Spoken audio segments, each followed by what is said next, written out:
I bought some gold from the Royal Mint and I don't regret it. It's beautiful, it's fantastic, and it's going to be very special because it's the last time that we will ever see the Queen on the back of a Britannia.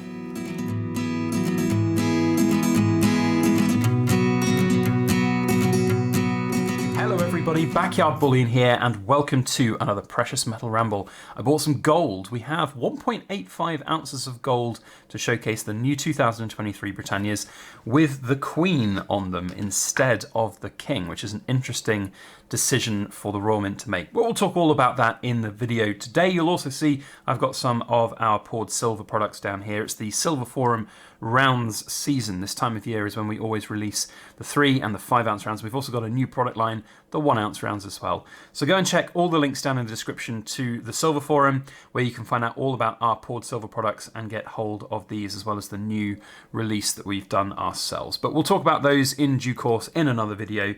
But if you are interested, or if you have editions from 2021, now's the time to get in touch.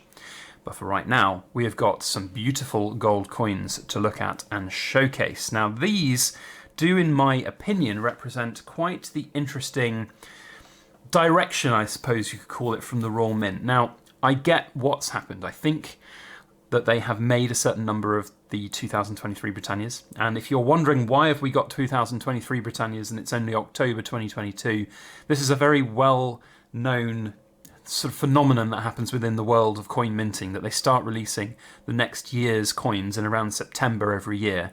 It stems basically from just big competition out there in the world. I think it was maybe the Perth Mint that started this whole process of releasing next year's coins a little early, just to get in on the market so that collectors could get their year's worth of coins ahead of time. And then other mints around the world came and did it. And I think the Royal Mint was one of the last to do it, and we're talking 25 years ago when this sort of tradition started. But now we have it, and it's proved to be a little bit of an awkward timing because, of course, with the passing of Her Majesty the Queen in very early September, it has left a little bit of a void for certain coins. We've got the Yale of Beaufort, which is 2023. There's going to be, I believe, some Harry Potter coins, and there's some, of course, of the BBC 50p coins and things like that too. So there are these interesting kind of outlier coins which now exist that have the Queen's effigy on them. Now, for those that are wondering, oh, the Royal Mint can't surely produce a coin with the Queen's effigy on now that she's no longer Queen and Sovereign. Well, they can, and they are, as you can see. And it's more about the fact that these coins have gone through that entire approval process that needs to happen, the Privy Council meetings and the final say-off from the monarch, etc., etc. And then they have been produced. And in fact, I should have kept them, I didn't, but these blister packs of coins came in a little Ziploc bag, and on that Ziploc bag there was a little sticker with a barcode. And for all of these coins, they were produced and manufactured in late August 2022. You could see that date on there was like 26th of August, so before the Queen's passing. So what has happened, in my opinion, is that the Royal Mint has decided to, rather than melt down and scrap and just get rid of all of the coins that they've already produced for this run, they're going to sell them, and they're going to have them as a limited mintage. And that's fine, I get that. It's, you know, we're in this world right now of energy crisis and cost inflation and everything, and to go and melt down all of the hard work that's already been done, it does strike at me anyway as a little bit of a waste of time and energy. And I would be more than happy to have a coin here with the Queen's effigy once again. Oh, just realised that you can't see that 10th ounce from this side. I hadn't turned it round. Is it because I've still got the plastic on? I don't know. But anyway, the point is that we do no longer have the Queen's effigy on coins going forwards. And so when we get to 2023 January, the Royal Mint's plan is to make them with the King's effigy. Now that is where I think a lot of people have taken umbrance with the Royal Mint, because traditionally it was a bit of a faux pas to have the same yeared coin with 2 different monarchs on it. And in fact, when Queen Elizabeth came to the throne, it wasn't until 1953 when the first coins were produced, because of course there were some coins from 1952 with King George VI on them. But now, of course, we've got this interesting situation because we release coins ahead of time in September of each year. We get this awkward situation where we have now got a 2023 coin, in fact multiples, with the Queen's effigy on. So the decision to get King Charles on the coins in 2023 I think is interesting. I can get why, so otherwise you have to wait at least another 9-10 months until September 2023 to get 2024 coins, and then you've got this awkward situation where you might have 2023 releases coming. Of course they'll be producing coins in 2023 throughout the year anyway, and they'll have, what, the Queen on again, but the Queen's already passed away. So it's in this interesting situation where we're in this rock and a hard place, and to be quite honest, it would have been all avoided had, of course, the Royal Mint and other mints around the world just decided to not release their coins ahead of September. I don't really get why it happened. Like, surely, you know, the coins come out at any given time in a January, say, of a new year. That's when the collectors get them. And you literally just shifted it to September, and now everyone does it at September. So we're in exactly the same position as we once were. So why bother? Why not just put it back to January and do it January to January? But, you know, the money machine needs to continue to go around, and that's, I think, where we are with all of these. So I bought the 1.85 ounces worth of golds in these blister packs. So we've got the 1 ounce, we've got the ½ ounce, the ¼ ounce, and the 1/10 ounce. Now you might be looking at this and saying, well, why have you bought all of them? Surely it's just another Britannia. And to a certain extent you are right, but I also do feel that this is pretty special. It's the last effigy of her queen on a Britannia. And whilst I don't think this being a bullion coin is going to make it massively collectible and double in value and premiums and all of that, I personally feel it's a coin of interest, a coin of intrigue, and it will have, I think, a relatively low mintage compared with others. Although, having said that, of course, if they're minting to order and everybody's doing the same thing as I am, buying because it's the last one, then it might end up being quite a high mintage coin. So it could actually work against us. That said, I do think it is the changing of the guard, the changing of the era, and I do like the idea that we're going to have 2 lots of 2023 Britannias with the King and the Queen on them, which I think is different and unique and something that I'm quite keen to collect and to have.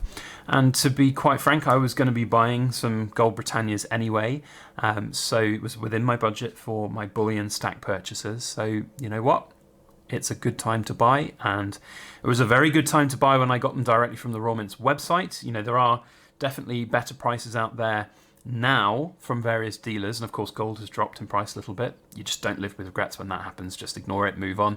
But you know, I bought this, for example, when gold was 40-50 pounds higher than it is right now, and I bought this cheaper than I could buy it right now from dealers, you know, because the Royal Mint made this little pricing mistake on their website. I was fully expecting a phone call from them to say, actually, you need to have this price increase, thank you very much, but they didn't, and I have it, and I think they look really good in the blister packs. So these are the first Britannias that I've got in the blister packs, and I quite like them. I think they're nice as a presentation unit. The only issue I'm finding here is, though, this 1/10 ounce one here with this clear, well, not clear back, and I can't work, I don't think there's any plastic on the back here, which is a little bit, I don't really understand what's happening there. I'll have to investigate that separately, but as you can see, it's the only one that doesn't have the clear kind of beautiful gold shining through. A little bit odd. So, you know, in terms of the blister packs, yeah, fine. Will the blister packs add any additional value to the coins? Not massively, in my opinion. There's, there's coins like these that go on the Royal Mint's website for a few pounds more for the blister packs rather than a capsule. Not really too bothered about it being in this blister pack. I'll probably keep them in the blister pack, but you know, if the blister packs weren't, I mean, this one, maybe this will go in a different kind of display case of some kind, but I'm a fan. I like this. I'm noticing as well there is maybe actually a little bit of a issue here on this. There seems to be some kind of degradation of the plastic inside, it seems to be, but you know, Royal Mint quality, what can you expect?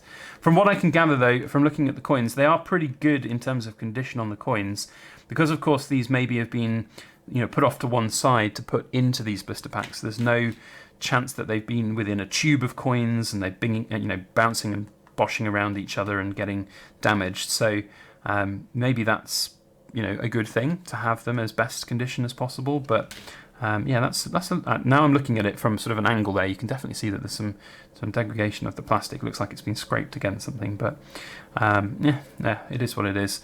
The problem with these is that you probably won't be able to go to the Royal Mint and say, "Oi, give me a new blister pack," because it's not very nice. It's a bullion purchase at the end of the day, so I'll just have to live with that and be with it. That's a bit weird though. I don't really understand what's going on there. There's definitely no layer of plastic on the top of this. I can't get anything off. But anyway, let me know if your 10th ounce has got this opaque background that you can't see through. That's yeah, a little bit interesting. All right, that's it from me. Big thank you to you all for watching. Let me know your thoughts on the Blister Pact 2023 Gold Britannias or even silver. You know, I haven't gone for the silvers because of just the premiums on them. Although, that said, I have maybe told a little bit of a white lie there, or not even a white lie, flat out lie, because there is something very special coming from the Royal Mint at some point. I don't know when it's going to come, it could be months. But when it comes, boy oh boy, you're going to be happy. And I'm going to be happy too. It was a commitment purchase, but it's great and I love it. Okay, that is it from me. Thank you all for watching. We'll see you on the next one. Thank you if you're a Backyard Bullion Rambler, and if you've watched to the back end of my video, you're in the Cool Kids Club, and I really do appreciate it. And if you are watching to this point, where are we at? 11 minutes into the video, and you're not subscribed, then consider subscribing, because I make videos like this 2-3 times a week, and you'll probably enjoy ones I make in the future. Otherwise, we'll see you in the next one. Thank you all for watching. Have a great week ahead. As always, please make sure that you like, share, comment, and subscribe for more.